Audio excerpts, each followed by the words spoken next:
Originally, I was going to do 4 reviews, but I ended up with 3. What I'm going to do is review what took place in ChocoPro 200, where we have 2 matches. We have, of course, the finale of the New Year Golden Series from New Japan Pro Wrestling.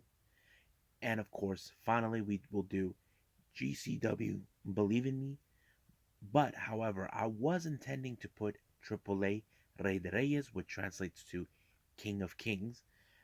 Fortunately, I won't be able to do that, but hopefully in the following episode, I can still do it.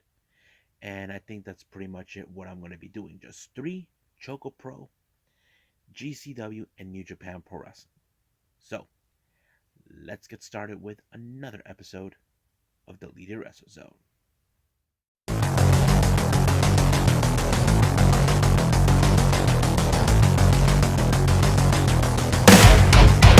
Are you ready? Get up, get up!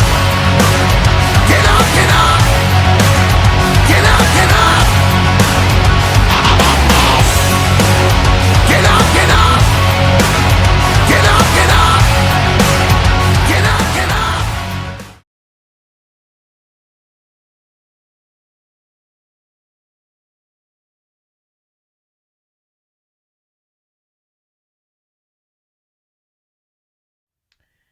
Welcome everybody to the Lead It Wrestle Zone, all things that is pro wrestling with AEW, NXT, New Japan Pro Wrestling, Impact Wrestling, the National Wrestling Alliance, various promotions, wrestlers, matches, and championships. I am your host, Jay, right here. So, let's begin with the latest Choco Pro event that took place right now. This is number 202. Match number 1, we got Chiko Ishikawa teaming up with Sayaka Obihiro. As you know, these two have battled each other before. Chiko Ishikawa was still feeling the pressure that she would never live up to the expectations that she always hoped for. But Sayaka tried to help her to lift up her spirit, knowing that you have a long way to go. But however, both of them have a big task in hand. Their opponents is none other than Masahiro Takanashi and the former Super Asia Interim Champion Jonshiro, who we haven't seen for quite some time.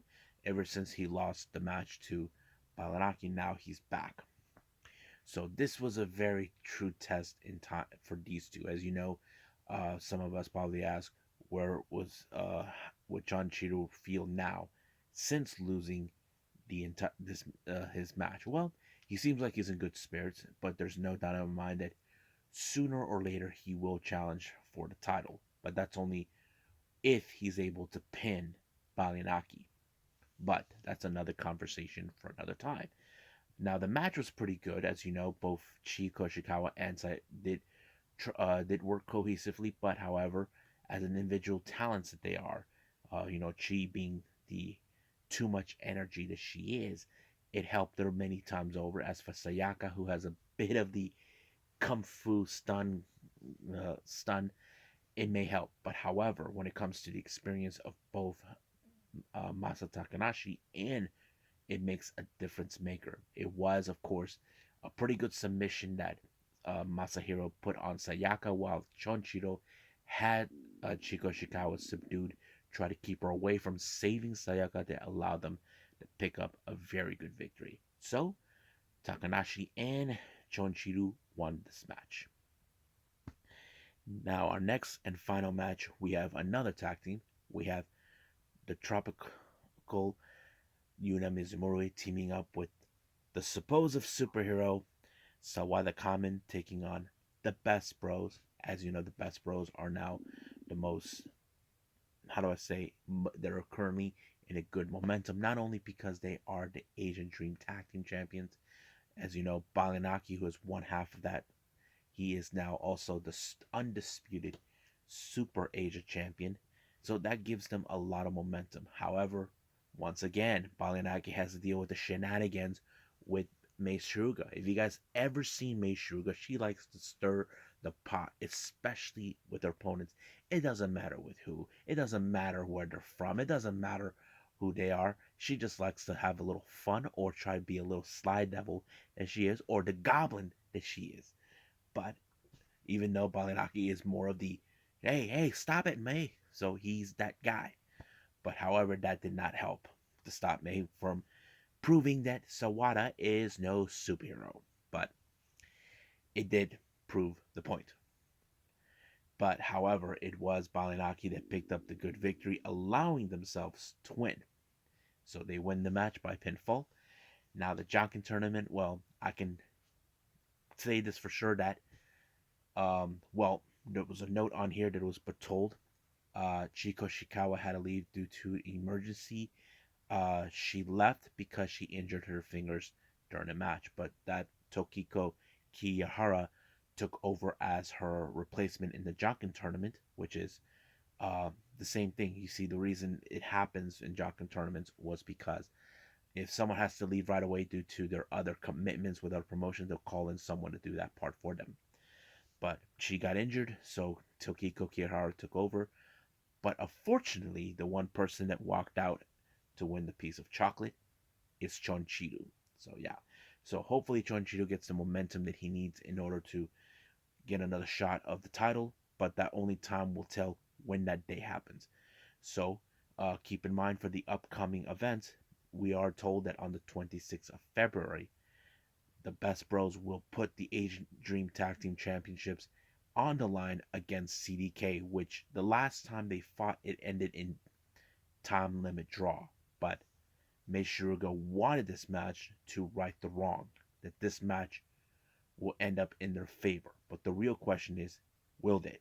We don't know. As you know, Chris Brooks was out for quite some time. He wasn't feeling too well, but he was tested positive for COVID-19, but it appears he will be okay. But also, on another note here, I want to remind this coming Wednesday during Japan time, and it should be Tuesday here in the US, uh, ChocoPro will have their next show, uh, 203, which is going to be great. There's going one of the matches is a three-way between Sayaka Obihiro, Meishuruga, and I believe the other is Masahiro Takanashi. I'm not sure, but we'll see what happens. But right now, let's move on with New Japan Pro Wrestling.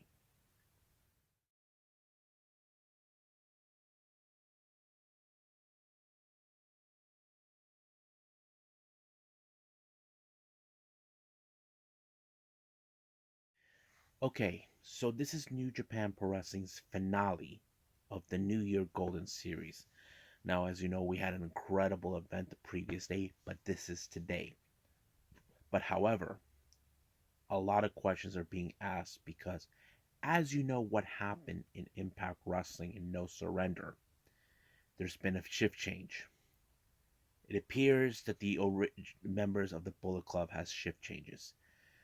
We have now the Good Brothers, Doc Gallows, and Carl Anderson reunite with the Bullet Club, while Tama Tonga and Tongaloa are out. Now, my big question is, what does the other members of the Bullet Club think? I'm talking about El Fantasmo, Yado, Taiji Shimuri. Now, I can explain this at some other time, but I will discuss that, in fact, on the podcast and explain it much better. Now, if you guys have my podcast, you know where to find me. You can find me in Apple Podcasts, Google Podcasts, Breaker, Spotify, Overcast, Radio Public, wherever I'm fine. So you can find me at DWZ Podcast with J-Rod, and I'll explain to all of you about that. But right now, let's go with the first match. We have Bullet Club El Fantasmo, Taiji Shimuri, and Yado taking on Kozen Fujita and the Flying Tigers, Tiger Mask, and Robbie Eagles. Now, this particular match was very interesting in certain aspects. Let me explain why. Ever since El Fantasmo's ruse was exposed, I'm talking about the metal plate, he seems like he can't do the super kick anymore. Basically, it's like something was taken from him. Taiji Shimuri was not happy with him. He told him, just do it, despite the fact he doesn't have the metal plate anymore. It kind of like put him lose confidence. But however, they were able to win the match, but it appears that Taiji Shimuri is getting irritated with El Fantasmo not going through with it, regardless if the metal plate was exposed. That's the thing that bothers them. But do we see an implosion coming from the Bullet Club? I don't know. We just saw, like I mentioned, we just saw the shift change in the Bullet Club. The OG members, certain OG members are back, but now we'll see what happens then. Next up, we got Doiki and Taichi of Suzuki-gun taking on Rohi Oiwa and Tomohiro Ishii. Now, this was not a big deal match, but however, it was Taichi who picked up a very good victory when he took out Rohi, Rohi Oiwa in order to win the match. However, that's not one of Ishii's problems. He wants to back up um, his teammates who will be in the semifinals. Next match, we got the other members of Suzuki-gun. I'm talking about, of course, Desperado Kanemaru taking on 6 or 9, the new IWGP Junior Heavyweight Tag Team Champions, Master Wato and Royce Kikuchi. Now, this is a non-title match. However, if by any miracle, if these guys, Despy or Kanemaru, were able to defeat them, there is a possibility they can get a title shot. But however, I have to say, we're seeing a good momentum now. There are some factors in this match that I agree with, of course, with the commentators. Wado and Rai Taguchi are different from each other. So basically they're not synced. Unlike, of course, when we see Taguchi, we think of Rocky Romero or him with Prince Devitt, formerly who is currently known as Finn Balor. So that's one of the things that kind of gets me thinking about them. But they were able to pick up the victory, all thanks to Taguchi that picked up a nice victory. But what does this mean for Kanemaru and Despy? We know that they want to go get another shot of the tag titles, but however, they were unable to do that, to stick a claim at it, to even beat them. But that's another conversation at a time. Now, next up, we got Great-O-Khan taking on Satoshi Kojima. Now, this is a good match because it's now been implicated that Great-O-Khan will be at the New Japan Cup, which is going to be great to watch. And of course, he ended this match with the denominator allowing himself to win. And also, it's been foretold members of the um, United Empire will come back for the New Japan Cup. Our next match, we got Hamna, Nagata, Makabe, and Tanahashi taking on members of LIJ, Bushi, Hiromu, Shingo Takagi, and Sanada. Now, this is a very good cohesive unit. As you know, LIJ have a good momentum now that Sanada is the new IWGP United States Heavyweight Champion. That is a good thing. So they brought in good momentum, but however, Sanada was the one that picked up the victory by pinning, of course, Tanahashi on this one. So basically, where we'll see what's going to happen in their main event when their leader, Tetsuya Naito, will take on Okada. Now, our next match is the KOPW Championship match in a dog cage stipulation. Now, this dates back all the way to the start of the year with the Rambo match, where the 4 wrestlers will compete for the KOPW Trophy of 2022. This is where, of course, Minoru Suzuki won. However, the biggest nightmare happened. Now, Yano has been determined to become 3rd time in a row. So he picked the stipulation and all of this and that.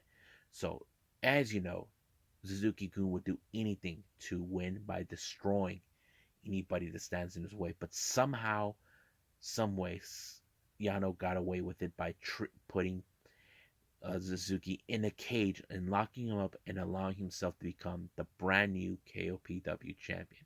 However, in the process of him being locked up in the cage, he ended up with Rohi Oiwa, who is now being tortured by Suzuki. So basically, I feel sorry for Roiwa, and I feel sorry for who would open the cage, because once you open it, that cage animal is gonna strike. Now, our next match is for the never open weight 6-man tag team championship. We got Chaos members Sho, Yoshihashi, and Hiroki Goto taking on Chaos members, or no, House of Torture members, Sho, Jujiro, and Evil. Now, as you know, both sides have their second, which is, of course, Chaos has Ishii, and of course, we got Dick Togo on the other side. So it plays out pretty well, but however, the ref was knocked out, couldn't see anything, but the House of Torture once again picked up the victory. Now, our main event is the IWGP World Heavyweight Champion. These two guys, they're familiar with each other. They battled each other before in the past for the IWGP Heavyweight Championship before. This is no different to that. But this time the only circumstances is the newer title. Now, I did not, like I said, I didn't think that Naito had any interest, but he did. I have to say he did put up. Now, his main weapon, Destino, could have put it away Okada, but he got away with it. Even the start, the Phoenix Splash didn't do its job, but it was Okada that finished off Naito. As you know, Rainmaker is back to where he was, and now he retained his title. But the real question does remain: who will be the next challenger? As you know, the New Japan Cup will explain it as soon as possible, and that is something we definitely got to pay attention to. So I will keep apprised about when the New Japan Cup starts. But right now, I believe it's time to move on with GCW. Believe me.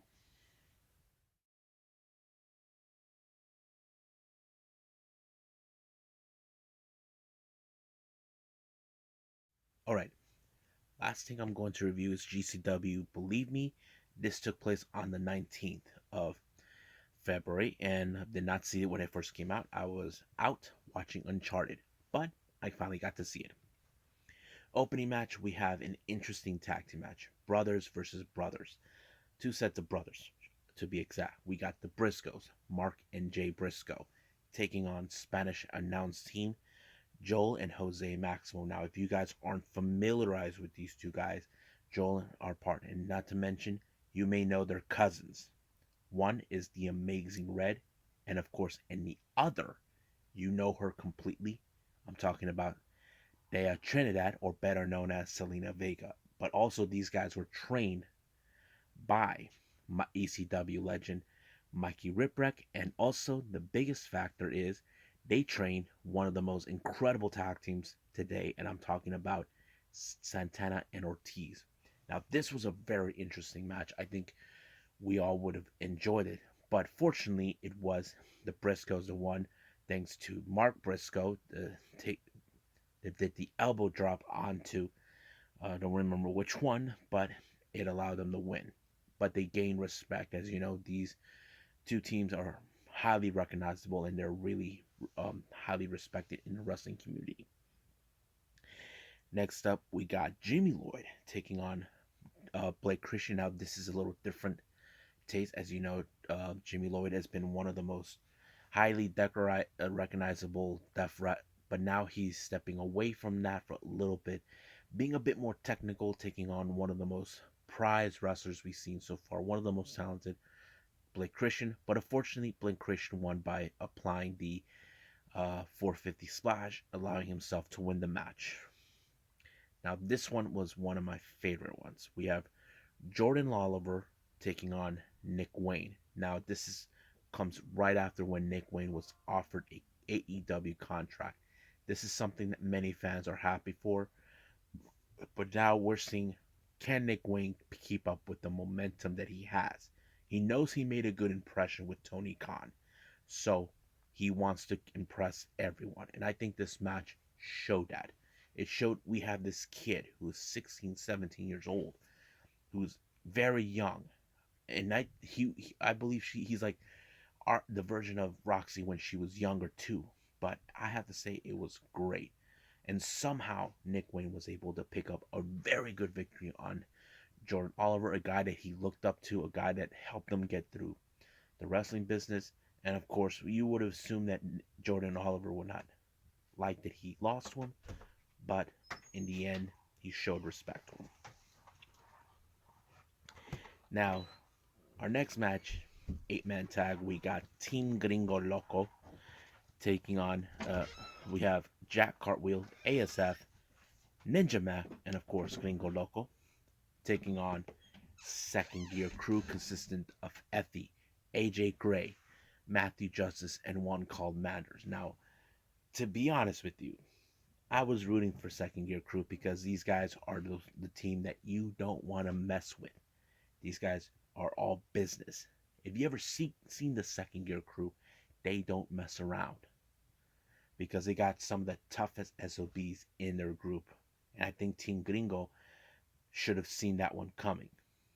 But thanks to, I think it was AJ Gray who might have picked up the victory and allowing themselves to win it, proving second gear crew is still strong. Now, out of nowhere, we just saw the return of Nick Gage. Now, as you all recall, he was the only one that ever received a contract. Now, GCW doesn't do that, but he decided to address his gang, the MDK gang, what's been going on. He has been dealing with a lot of issues with his own body, his talking about friends that passed away, including his own brother. But all of a sudden, it was interrupted by John Wayne Murdoch, Duke, along with Reed Bentley. It appears that John Wayne Murdoch, who still has some issues with Alex Colon, but he still has his issues with Nick Gage. But luckily for Nick Gage, G Raver and Orin were there to help. So basically, they took them on in a tag team death match, but it was John Wayne Murdoch and Reed Bentley that picked up the victory. But however, as you know, John Wayne Murdoch has been demanding a rematch for the Ultraviolet title, but Alex Colon is not clear to wrestle. As you know, he went overseas, but he was injured. But John Wayne Murdoch doesn't care. But however, Alex Colon tells him that what a pathetic person he is, that he has taken this too personally, and now he told him that I will take on you in on April. So basically, this will take place during the Collective series that we've been hearing about. I will talk more about that at some other time. But right now, I think this is going to be great. Now, our next match we have is Cole Raddick versus Billy Starks. I thought it was a very interesting match seeing them. As you know, Cole Raddick, he is a very obnoxious wrestler. He's talented, but he's obnoxious. He always takes the opportunity when it presents itself, but not this time. Basically, this time, Billy Starks picked up a very good victory. Now, you would assume that Cole Raddick would have been disrespectful, but fortunately, no. He did show respect to Billy Starks. As you know, these two have appeared in JCW, which is the Jersey Championship Wrestling that you can see free online.